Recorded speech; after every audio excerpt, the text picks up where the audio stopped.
Whoa. Whoa.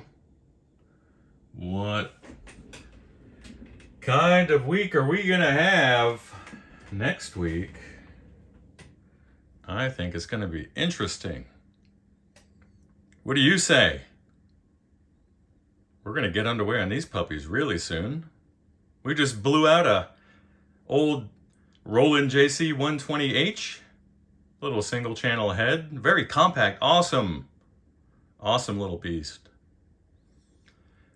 In the back I have a Silverface Bandmaster Reverb with the refrigerator sized cab in mint condition. We're going to be blowing that one out too.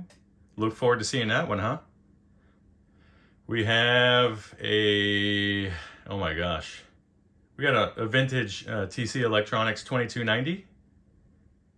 Pardon my nomenclature. It's been a while. I'm a little rusty. Got a busy week ahead, guys. Hope you guys are gonna be safe this weekend, though.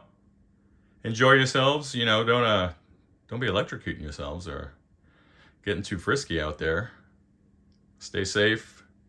Stay friendly. Stay warm. Stay dry. The whole thing. You know what's going on.